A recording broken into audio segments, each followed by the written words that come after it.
Fort Laramie, starring Raymond Burr as Captain Lee Quince. Specially transcribed tales of the dark and tragic ground of the wild frontier. The saga of fighting men who rode the rim of empire. And the dramatic story of Lee Quince, Captain of Cavalry. Well, hello again. This is Buck Benny speaking. Welcome to another episode of Fort Laramie with Raymond Burr. Tonight's episode is kind of special in that it is written by Gil Doud. And Gil Doud was considered by many to be one of the best writers in all of radio.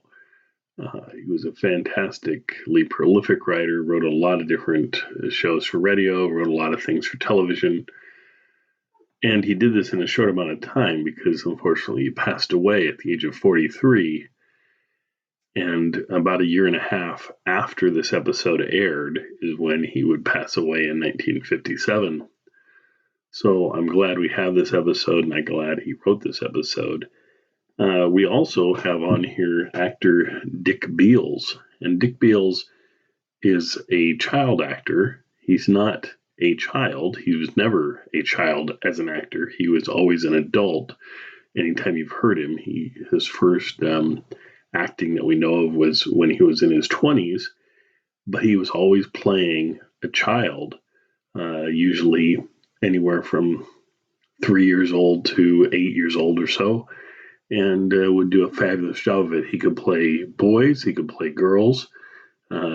He just had this incredible voice, and whenever I hear his voice on a radio show like this one, I was fast forwarding to see what some of the show was covering, and I heard his voice, and it brings a smile to my face every time I hear him. He passed away just a few years ago, not too long ago, and I wish I would have had a chance to talk to him, but I never did. So this is a chance to experience a little bit of him. Just a wonderfully prolific career throughout old-time radio and throughout cartoons. You've definitely probably heard his voice many times before. But enjoy Raymond Burr, Dick Beals, and the script by Gil Doud. We'll see you next time.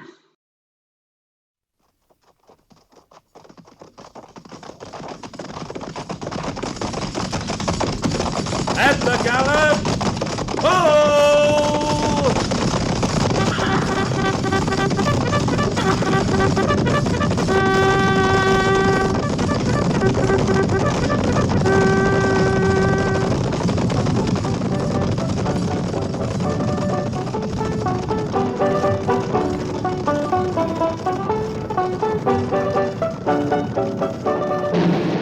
Fort Laramie.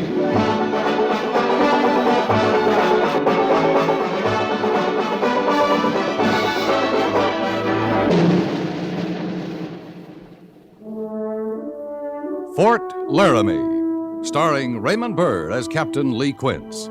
Specially transcribed tales of the dark and tragic ground of the wild frontier. The saga of fighting men who rode the rim of empire. And the dramatic story of Lee Quince, Captain of Cavalry.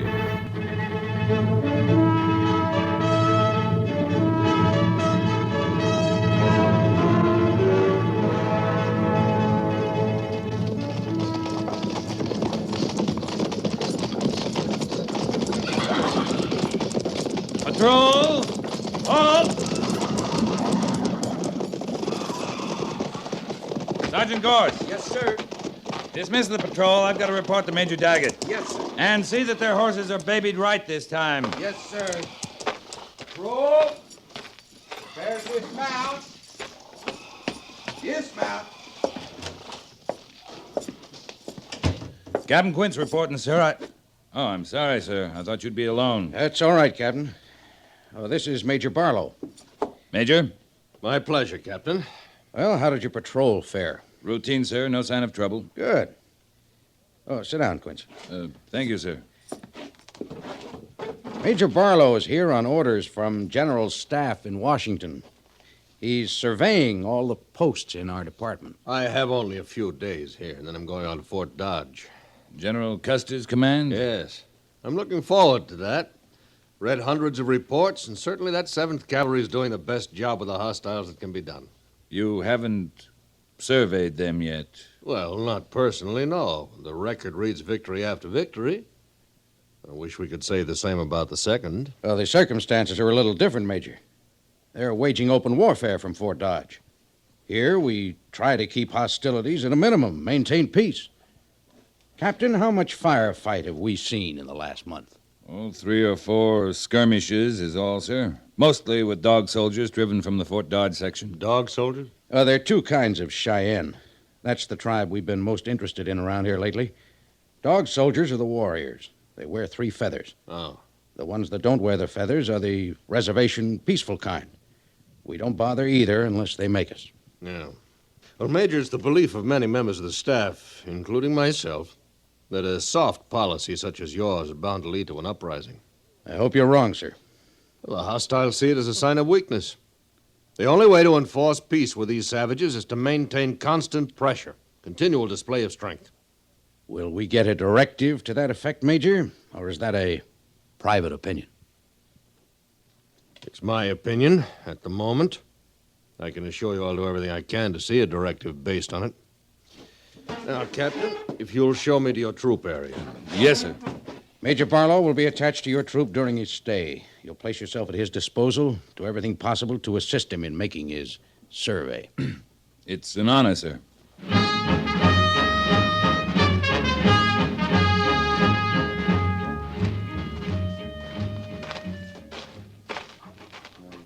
First thing I want to do, Captain, is make a complete tour of the reservation camps. I want a first-hand look at the natives. Their condition, their attitudes, extent of their weapons, so on. Camps are pretty well scattered, Major. It'll take some time to cover all of them. These reservation people should be centralized so that they can be watched. They've lived in small village bands for hundreds of generations. They kind of need stretching They're room. prisoners of war, Captain. Prisoners of war live under imposed conditions, not their own. Yes, sir. Captain Quince. Yes, Sergeant. At ease. What is it? There's a man waiting for you in the orderly room, sir. Ben Coons. What does he want? He says his stepson was stole by the Cheyenne. What's that? We'll go in and find out. Thank you, Sergeant.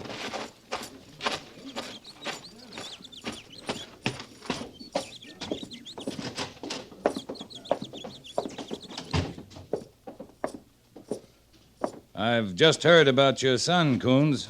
How'd it happen? How do I know? My place is only 5 miles outside of town, and he was gone when I got home last night. Look at this. Cheyenne scalping knife. It was stuck in my door. I've had a Cheyenne lodge oath hanging over my head for a year. That filthy devil finally found a way to get to me. You mean someone in particular? One of the worst of the breed. Wasaya. Yeah, I've heard of him. Quite a warrior. You say he's had a personal hatred for you, Mr. Coons? Ever since last summer. I was scouting for the 7th. I run across his camp on that big north swing of the Solomon. You know, Captain, just before it flows into Grand Valley. Yeah, I know. Well, I led the troopers into it, and during the fracas, Wasaya's brother was killed. That's when he took the oath to put me under, or do worse. Now he's done it, taken Billy. I'm sorry about your son, Coons. But the way I heard the story of that attack, Wasaya's wife and 8-year-old son were killed, too, by one of our scouts. I didn't have nothing to do with it. I did what I was paid to. Captain, the man's child's been kidnapped. I see no reason to discuss anything else. The Army's supposed to protect the civilians. What makes you so sure it was Wasaya? Well, he brought his band into the Laramie foothills 2 days ago. Put that and the knife and his oath together, and there's no place else to look. Where'd you hear he was in this part of the country? Your breed scout, Quanto, got wind of it. I should think you would have learned about it in your patrol, Captain. No, we were working in the other direction, Major. No. I heard this morning. Right away, I got the feeling about what happened, and I started looking for sign around my place. I found it right enough. A wash about a half-mile away. Tracks of 9 ponies headed south toward the hills. I want that Cheyenne dog brought in and hung up where I can see it. Sergeant Gorse? Go look up Quanto. He says there's a band of Cheyenne in the Laramie foothills. I want to talk to their head man. Find out where they are, pick out 10 good men for the patrol, including you. Yes, sir. You'll make provision for me to go with you, Captain. There won't be much in the way of provision, Major, but you're welcome, sir. Coons, you go tell your story to Major Daggett. As soon as I get word from him, we'll move out. All right, Captain. Oh, Coons. How old is your stepson? 9 years next month, if he's still alive. Same age Wasiah's son would have been. Well, if they're together, I don't think you have to worry about Billy being anything but alive and well. You got a lot to learn about Cheyenne, Captain. Maybe you could teach me. You want to come along? I'll go talk to the major.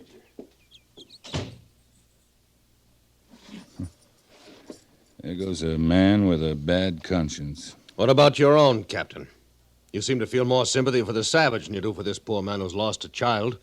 I hardly think your attitude right for a man in your position. I suppose it won't look good in your survey report, sir, but there's a popular idea out here I've never been able to swallow and keep down. That whatever a white man does to an Indian is all right, but whatever an Indian does is all wrong. You and I are soldiers, Captain. We do not set policy. We follow it. Yes, sir. The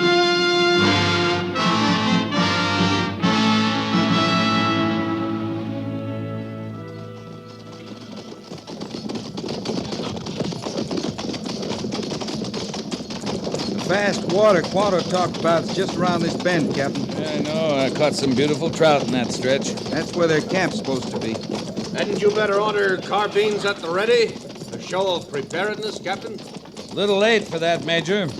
They've had their eye on us for at least an hour. Why do you bring a small force into a situation like this? Surely you don't trust them not to catch us in ambush. I don't trust them, Major. I know them. The best place for ambush was about 2 miles back. We've gone beyond the point of carbines at the ready.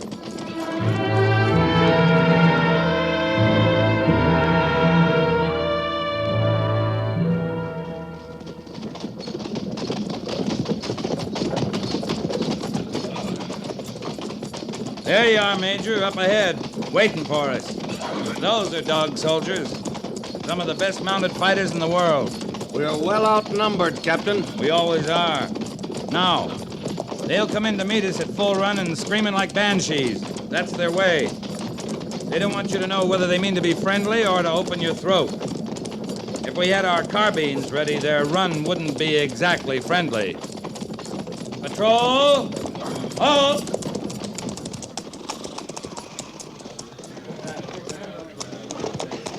Keep your hands away from your weapons, men, unless I tell you different. Stay relaxed, the way you do on the parade ground when I want you to be alert. You should have ordered out your full troop, Captain. Captain, here they come. I see him, Gorse. Act like this happens every day, men. Just rest easy in your saddles and talk to each other.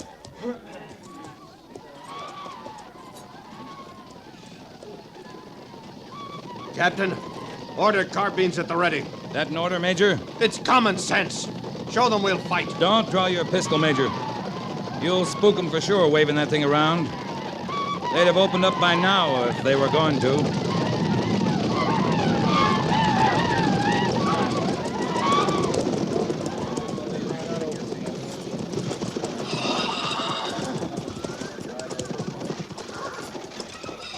Fahi, who is chief among you? Which of you is Wasiah? I am Messiah. Why do the soldiers come to us? We have done no wrong. I brought you your scalping knife, Wasiah. Here. Huh. Where is the one called Coons? The woman killer, the child killer. Did he die of fear when he found my sign? Why, that insolent beggar. He says that you came for vengeance and that you stole his son. I have stolen no son. You were at his house, and now the boy is missing. I have stolen no boy. Oh, he's lying, Captain. What does the high soldier say? I say you are lying. Major. I speak true. We'll search your camp and find out how much truth. No, we want no soldiers in our camp. Ain't there any way you can stop him, We Captain? came to these You ever hills been to able get to away stop from me, soldiers. Gorse? Well, I'd sure try if you Always went off when the half-cocked like soldiers he come is. to our camp, there is trouble. We want no trouble. We are at peace. You don't want us in your camp because you're lying. The search is going to be made. And if you resist us, I'll see the whole 2nd Cavalry out to do the job. Pandu Nikelo! Patrol! Carbines at the ready! Boots or carbines? What was that, Captain? Sorry, Major. They're going back to their camp. Those insolent. Well, at least I've seen a prime example of what a soft policy brings about. The hostiles move up here from the 7th Cavalry area. Undoubtedly, they rest, repair equipment, and go back to take up the attack again. Some of them do, some of them don't. There are good ones and bad ones with these people, same as there are with whites. Well, until such time as a magician is attached to the 2nd who can distinguish between the two, Captain, pressure should be exerted against all of them. We'll return to the fort. I'm going to recommend that at least 2 troops are assigned to this matter until that boy's recovered. With your permission, sir, I'll stay here. Sergeant Gorse will take command of the patrol and escort you. Why on earth stay here? I need your statement at the fort. You have plenty of other witnesses, sir. Before you come back with 2 troops of cavalry, I'd sort of like to see what one man can do in that camp.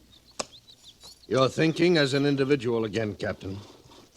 A hard habit to break, sir. If it doesn't work, it'll make a strong point in your survey report. Very well. I trust you don't expect commendation on your stubbornness. I do plan to make reference to your unmilitary behavior.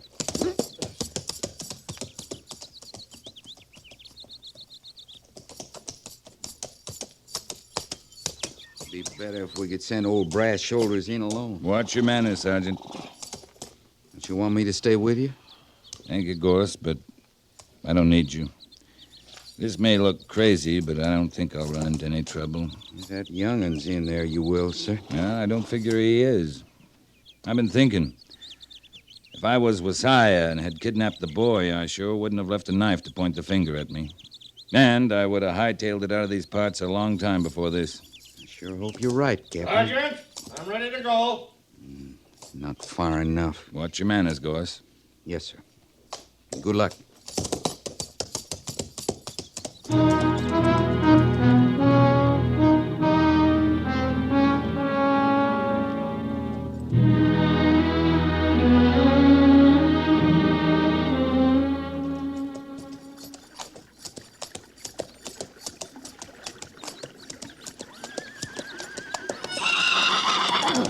Easy, easy.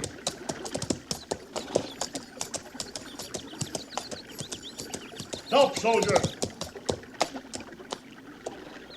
You do not come in our camp.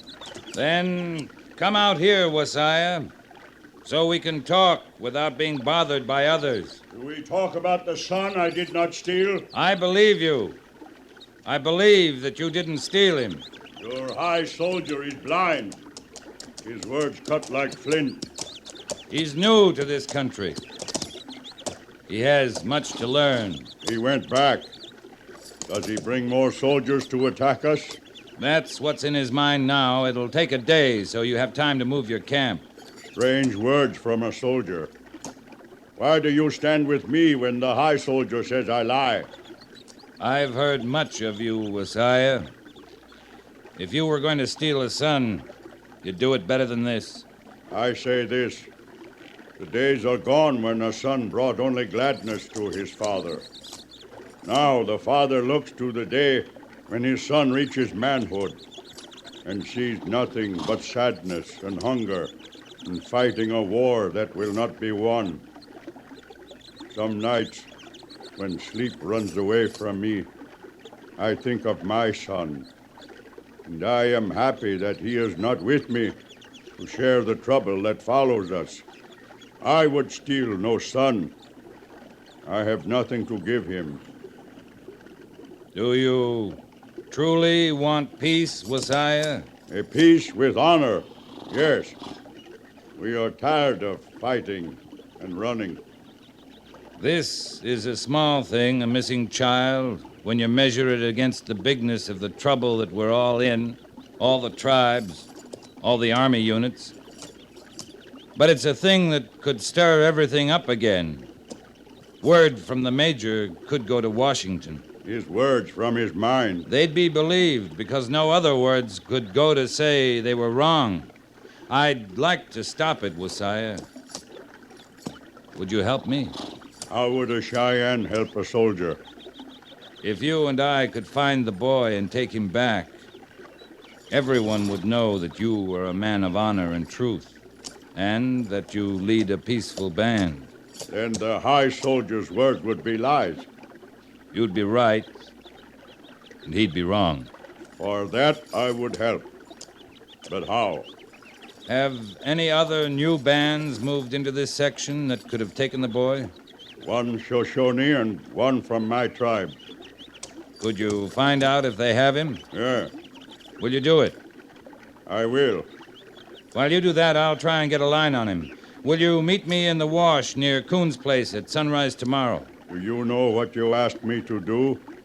To help the man who killed my son and my wife? I know, Wasiah.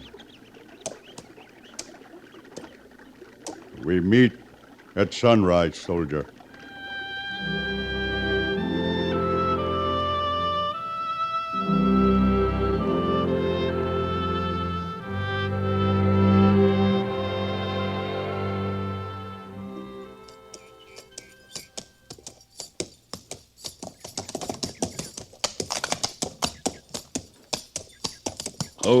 Hold.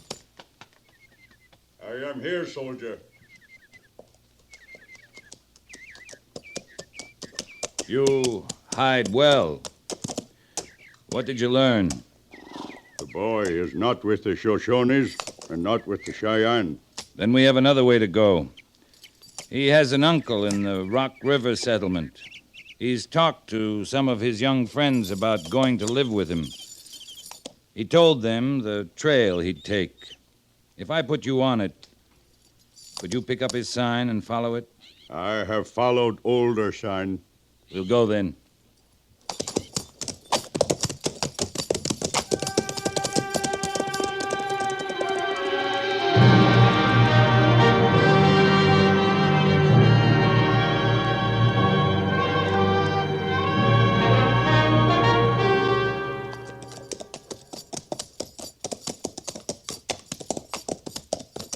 Wait.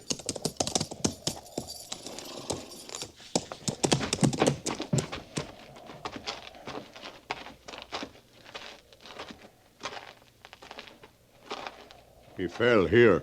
All right. Look there, piece of cloth. I'd say he has torn clothing and a sore knee. He rested here. Slept, I think. See, the grass is pressed down. He's traveled a long way for an 8-year-old. I think not much farther than this. He started very slow from here.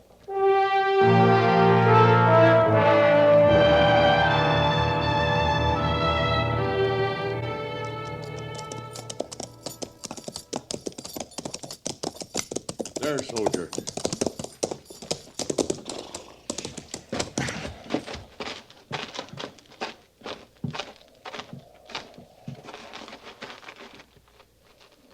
Billy?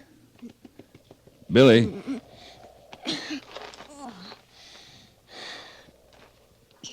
We're going to take you home. No, I won't go back. It's all right, Billy. Who was he? His name is Wasiah. He's a friend of mine. You are a good, strong boy to come this far. If I had a son, I would hope he would be so strong. You've got a nasty bruise on your face, Billy. You must have taken a bad fall. He hit me.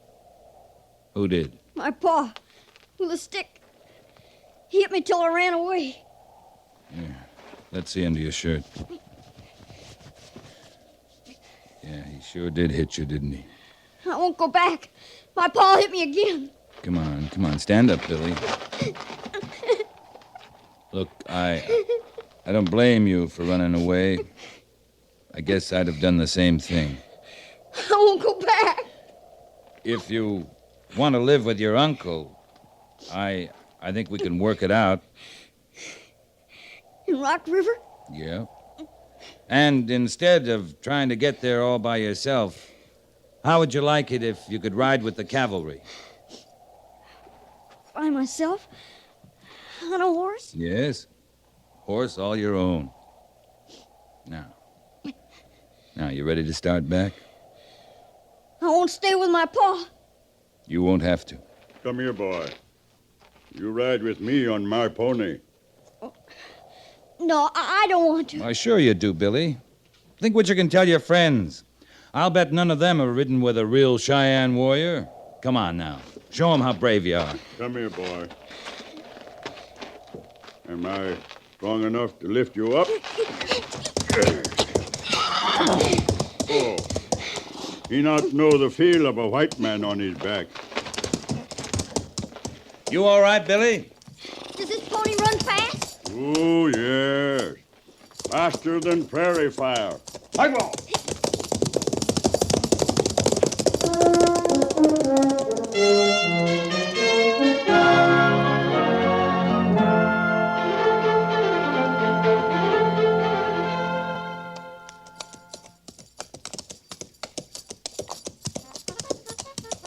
Wait, soldier. They're forming the two troops for the big search. I go no farther. I know how you feel because I felt the same way riding into your camp. But the major from Washington won't believe you had a part of this unless you ride in with me. You have my word that everything will be all right. I go on your word.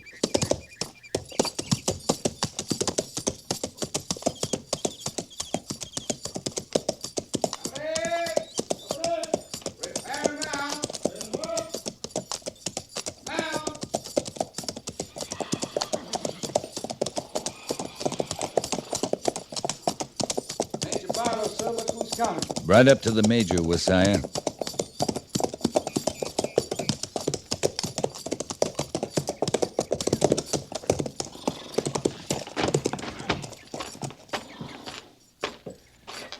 Captain Quince reporting, sir.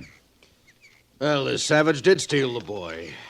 In spite of his surrender, he's to be punished. This is no surrender. Give me the details, Captain. I'd rather you ask the boy, sir. All right, son. What did he do to you? He didn't steal me. He found me. I ran away because my pa hit me with a stick. He does it lots of times, and I won't go back. I just won't. Order the troops dismissed.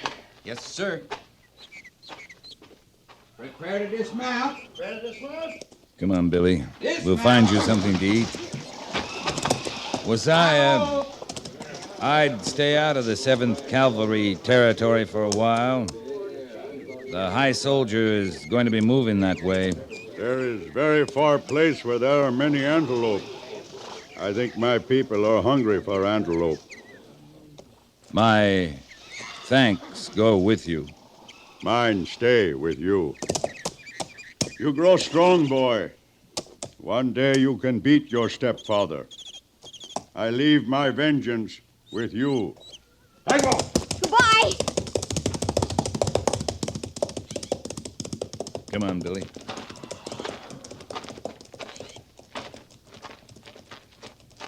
Captain? Yeah, Gorse? Old Ironside sure don't want to admit there's such a thing as a good Injun, does he? He's a better soldier than we are, Sergeant. What? He operates strictly from the book.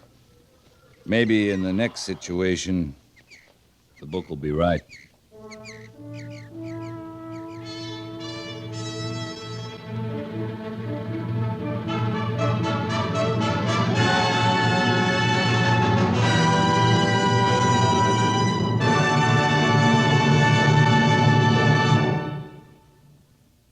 Fort Laramie is produced and directed by Norman MacDonald and stars Raymond Burr as Lee Quince, Captain of Cavalry, with Vic Perrin as Sergeant Gorse.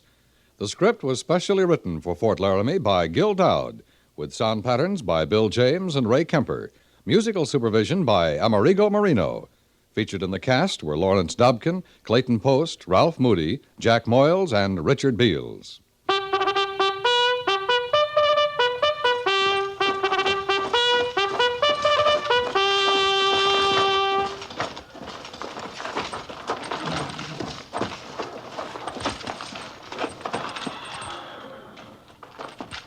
Company, tension! Dismiss.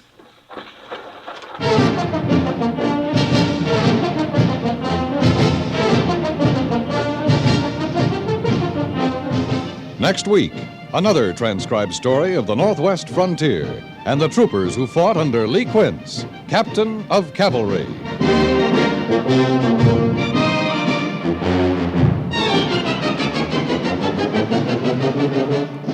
Each Monday through Friday evening, CBS Radio rings you in on the fabulous adventures of insurance investigator Johnny Dollar. Just by decoding the cryptic items in his expense account, you'll learn how a dime spent in a phone booth can lead to a scene of the wildest suspense.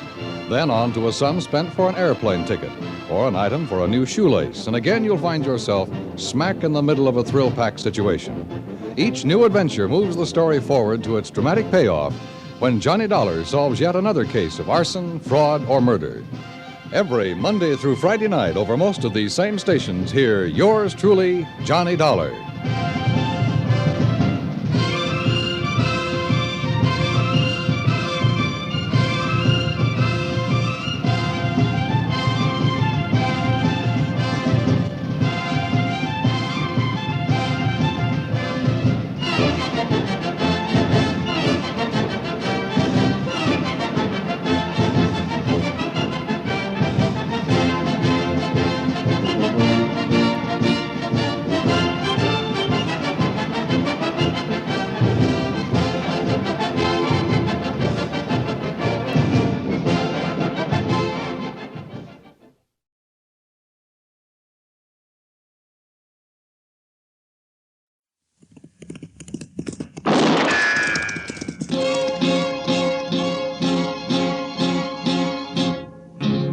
Gunsmoke, brought to you by L&M Filters. Make today your big red letter day. Change to L&M. So good to your taste.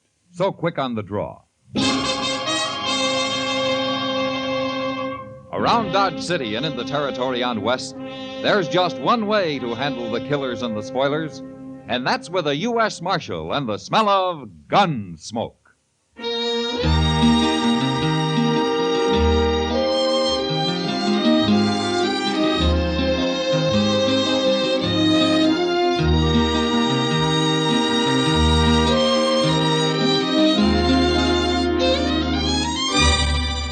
Gunsmoke, starring William Conrad. The transcribed story of the violence that moved west with young America. And the story of a man who moved with it. I'm that man, Matt Dillon, United States Marshal. The first man they look for and the last they want to meet. It's a chancy job, and it makes a man watchful and a little lonely.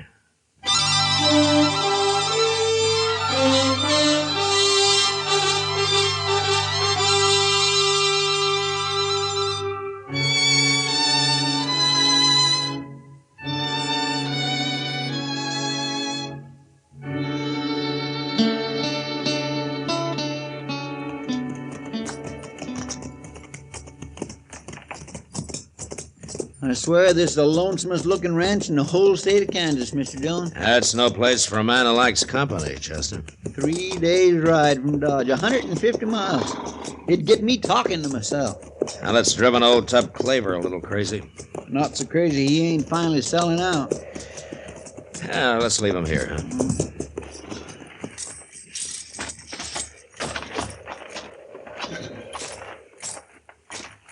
I ain't laid eyes on old Tup in over a year. Now, he hasn't changed any.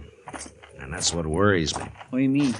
Well, I'm not sure the old man's competent when it comes to business like selling a ranch.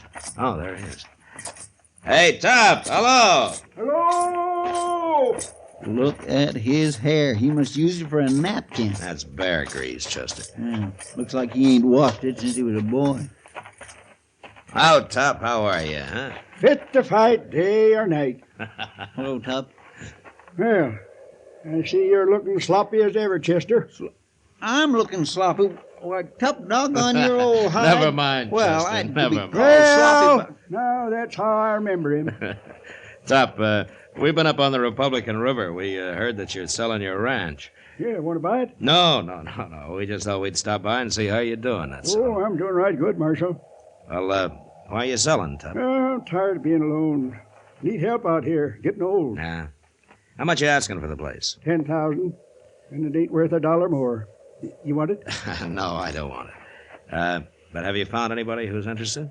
That's why I'm riding to Dodge next week. I'll find somebody. Well, I wish you'd come see me when you get there. Yeah, maybe I will when I get there. You can buy me a drink, Marshal. I'll be glad to, Top. Well, so long. Bye, Top. Goodbye. If the ocean was whiskey and I was a duck, I'd dive to the bottom and drink it all up. Goodness, Mr. Dillon, ain't that awful? He's a fine old man, Chester, for all his loose-minded ways. He's half simple. He ain't got a lick of sense. The first fellow who comes along is going to rob him blind. No, he isn't, Chester. Not if I can help it.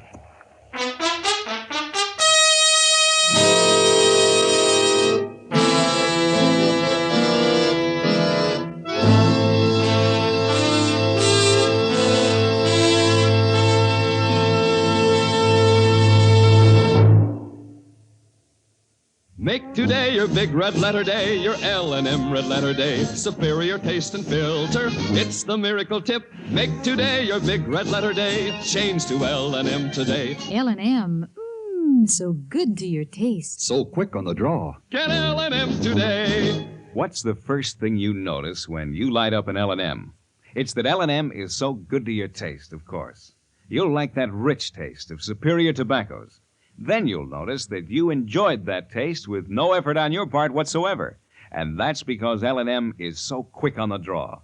With L&M, flavor comes rich, comes clean, comes easy through the pure white L&M Miracle Tip.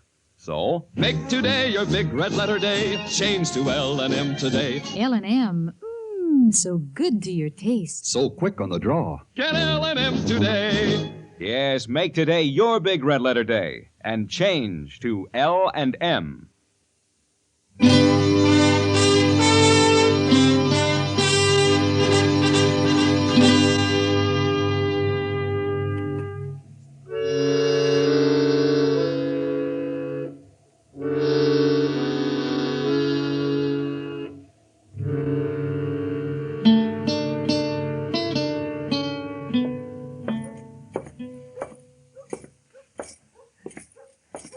Oh, Matt. Hello, Doc. Well, sit down, my boy. No thanks, Doc. I had enough sitting last week. Oh, yeah. Oh, say, that was a long ride you made. Well, we didn't accomplish much, but we saw an awful lot of country. You know, that's what I like about your job. You get paid whether you accomplish anything or not. You know, you're complaining because you can't collect money off of dead men, Doc. Oh, that's so. Now, you talk easy, Matt Dillon. You're forgetting how you might get sick. I'm too healthy to worry about having to stay on the good side of you, you miserable old... All right, now you've done it. Yes. Now you're going to have to buy me a drink. My pleasure, Doc. Let's go to the Long Branch. I knew if I waited long enough, some conscience-stricken heathen would come along and ask me into a bar. I don't mind, Doc. It's some poor devil you might have to operate on this afternoon that I'm worried about. After you. Thank you. Well, now, shall we stand at the bar? Wait a minute, Doc. What? That's Tub Claver sitting over there. Oh, yes. I saw him on the street a while ago. Who's that with him? I don't know, Matt. Look, Doc, order me a drink, will you? I'll be with you in just a minute. All right. Suppose you ride out and take a look at it. All right, well. Hello, Tub. Oh, sit down, Marshal. Sit down. I thought you were going to look me up when you got to Dodge. Oh, Marshal, this here's Mr. Wayne Rutman. How do you do, Marshal? Mr. Rudman? He's aiming to buy my ranch. Oh, is that so? Well, he's from Kansas City. He wants to see the ranch before we make a deal, though, Marshal. Well, I can understand that. You want to see the money, don't you? Well, it was your ID. Well, of course, and you will see it. 2 weeks from now, I'll have it deposited in the bank here. Well, it'll only take a week to ride up and see the ranch and come back. No, I want to send for the money first. Why? I ain't going to sell without I get paid anyway.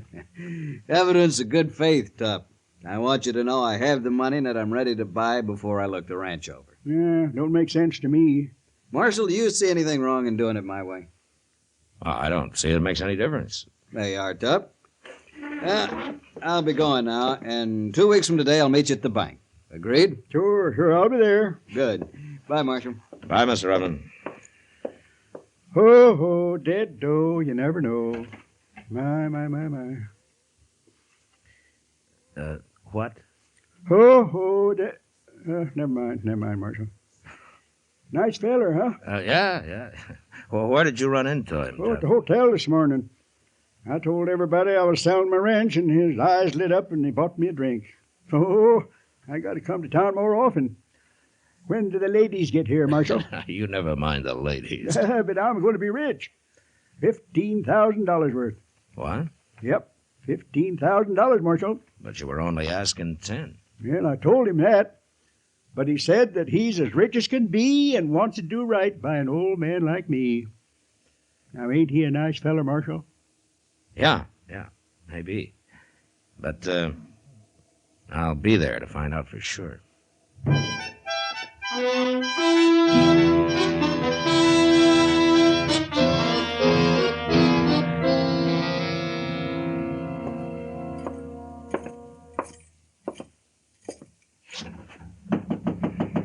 Come in.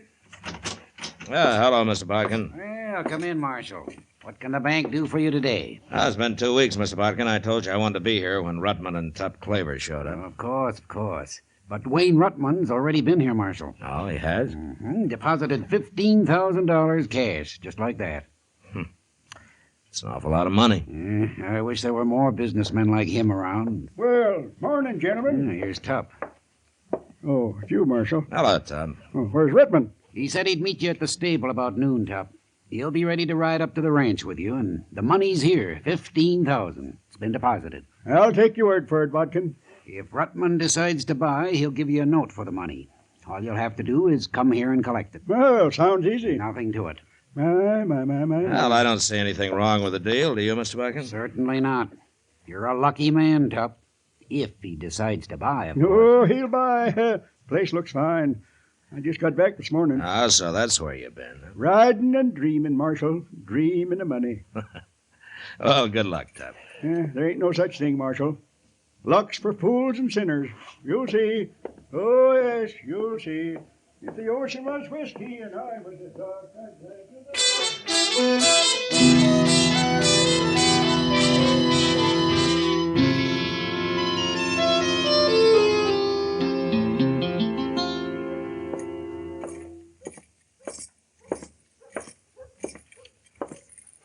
Hello, Kitty. Oh, Matt. What's the matter? Did I scare you?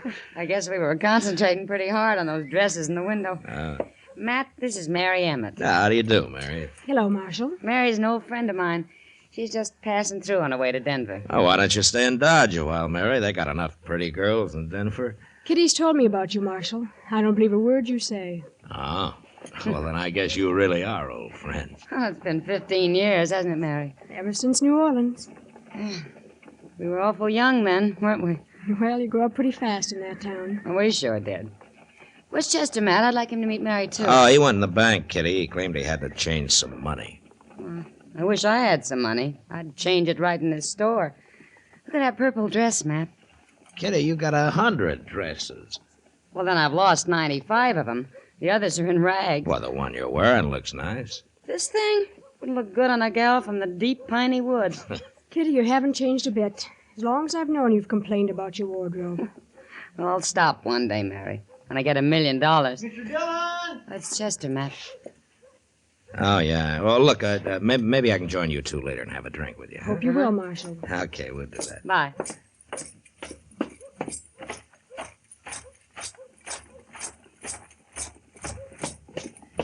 Mr. Dillon, they're having an awful row in the bank there. Oh, who is? Mr. Botkin and that fellow Rutman. Oh, is Rutman back? Got back this morning, he says, and he wants his money. He's decided not to buy Tup's ranch. Oh, what's the trouble? Well, Mr. Botkin says that... Well, you better ask him. There they are at the teller's window. You keep quiet a minute, Rutman.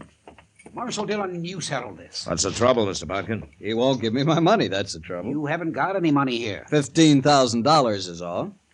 Here's your note, Rutman. You signed it. My note? Can I see it a minute, Mr. Botkin? Give whatever money I have in bank to Tup Claver. Signed, Wayne Rutman. It's impossible. Well, isn't this your writing, Rutman? Of course it's his, Marshal. Tup brought it in 2 days ago. 2 days ago. Now, that's a lie. 3 days ago, I left him at his ranch 150 miles from here. Nobody could ride that in one day. Well, somebody's sure lying. He was here, and I gave him the money. Then it's up to the marshal to get it back. Right now. I'll be waiting at the Dodge House, Marshal. Mr. Dillon, Yeah, what, Justin? I got an idea where old Tup might be at. Well, let's go find him.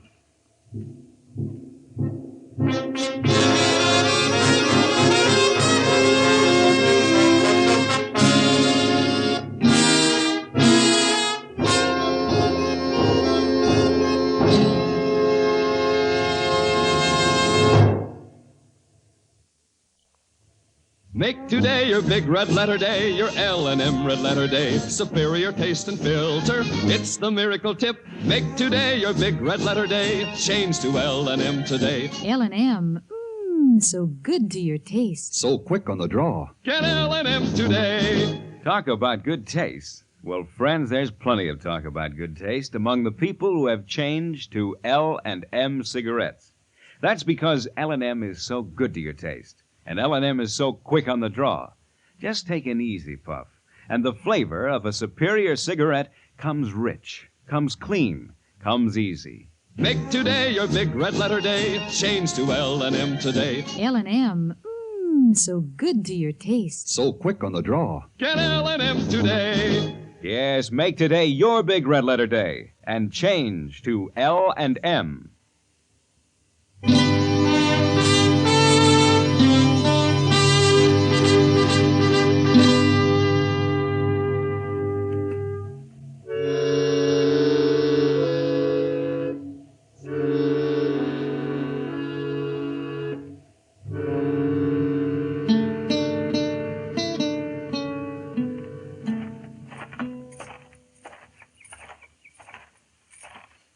By golly, there he is, sitting right on the porch. What's he doing way out here, Chester? Well, sir, he told me he didn't like the Dodge House, and he was going to board here at the Widow Clancy's. No? Did he mention that he'd have a shotgun across his lap? I don't know, what's he doing with that? Oh, hello, Marshal, Chester. Come sit a spell. Who's the gun for, Tup? Wayne Rutman? Can't never tell, Marshal. Man carrying as much money as I am. No, sir. Rutman's kind of upset about that money, Tup. He is? Mm-hmm. He wants it back. Wants it back? I don't understand, Marshal. He gave me the note. Yeah, I know. I saw it. Well, is there something wrong with it? No, Mr. Botkin says it's in his handwriting. Well, then what's the fuss? Marshal, I don't want to do nothing illegal. You know that. You, gave Rutman the deed to your ranch, didn't you? Of course I did. Why else would he be giving me that note for the money? Tup, how did you ride 150 miles in one day? Now, you ain't saying that's illegal, are you? No, it's not illegal, Tup. It's impossible. Marshal, we ought to get this whole thing straightened out. I think we better, Tup. And you tell Wayne Rutman to be at the Long Branch tonight. We'll settle it there. I won't be accused of no wrongdoing, Marshal. No, not me.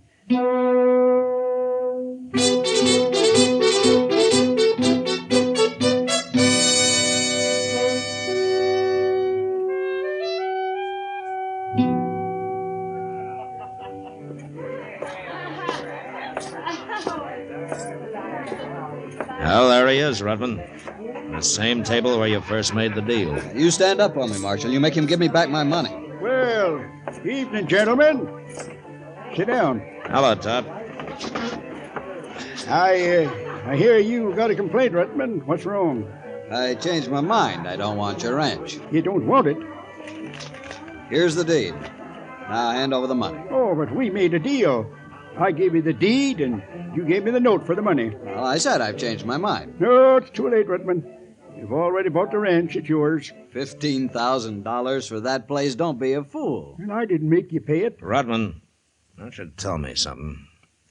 Tup only asked $10,000. Now, why did you offer him $15,000? Well, Wait, I'll answer that, Marshal. He wanted to make sure I wouldn't sell it to nobody else. He had it all figured out. He rode out to my ranch with me, and we made a deal. I gave him the deed, and he gave me the note. Then he said he had to go on to Hayes City and wouldn't be riding back with me.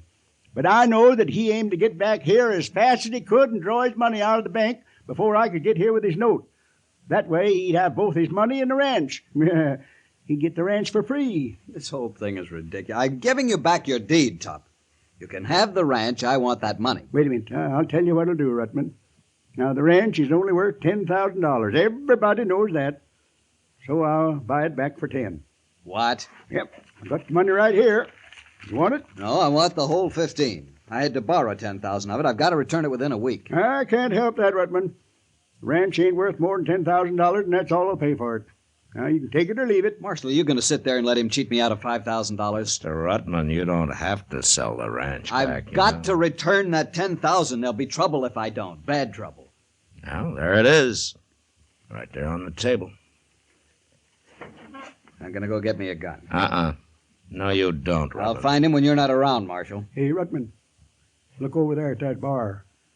You see them 5 fellers? What about them? They're mighty good friends of mine, and they're staying right here in town as long as I do in case of any trouble.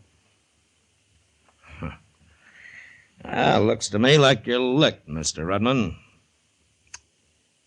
Now, you either pick up the $10,000 or the deed, and you get out of here. Now. You'll hear about this, Marshal. Cheating me. I said get going, Rutman. Crooks. Well, he took the money and left the deed, Marshal. I still got my ranch and $5,000 to boot.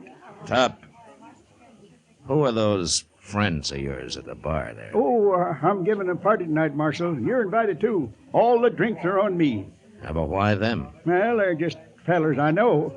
They live 30, 40 miles apart, all the way up to my ranch. Oh? When I rode back here to see Rutman's money like he wanted me to, I left a horse at each one of them fellas' place. So that's how you made the trip in one day, huh? A day and a night, Marshal. You had your own Pony Express. Well, I kind of figured maybe I ought to get here before Rutman did. You kind of figured right, Tup. Now, Marshal, you know that I'm honest as daylight. I always have been. Of course, I do stretch the blanket a little when it's blanket stretching time. I tell you what, Tup. Why don't we get that party going, huh?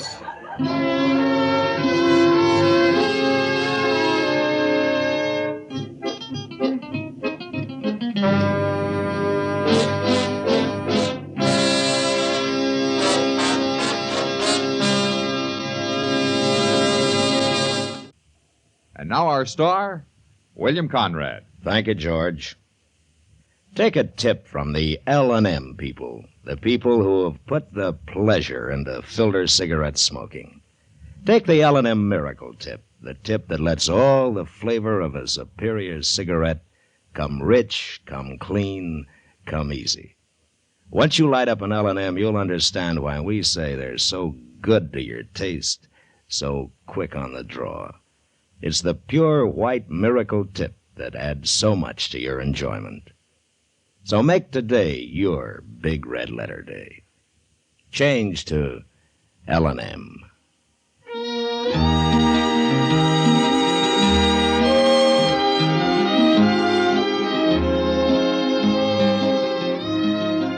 Gunsmoke. Produced and directed by Norman McDonald, stars William Conrad as Matt Dillon, U.S. Marshal. Our story was specially written for Gunsmoke by John Meston, with music composed and conducted by Rex Corey. Sound patterns by Ray Kemper and Bill James. Featured in the cast were Ralph Moody, Harry Bartell, Joe Duval, and Kathy Marlowe. Parley Bear is Chester, Howard McNear is Doc, and Georgia Ellis is Kitty. During the current year, Boys Clubs of America is celebrating its golden anniversary.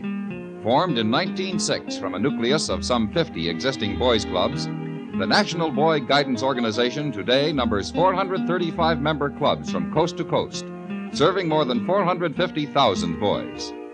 This year, Boys Club Week will again be known as Operation Juvenile Decency, stressing the theme, Prevent Juvenile Delinquency by Building Juvenile Decency.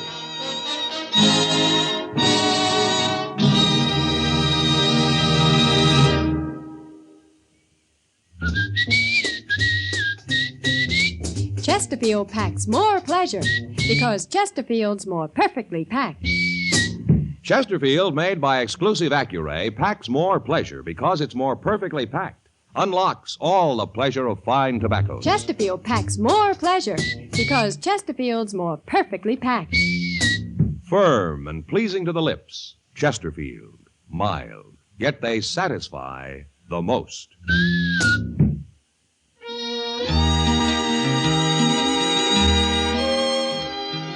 Join us again next week for another specially transcribed story of the Western frontier when Matt Dillon, Chester Proudfoot, Doc, and Kitty, together with all the other hard-living citizens of Dodge, will be with you once more. It's America growing west in the 1870s. It's Gunsmoke.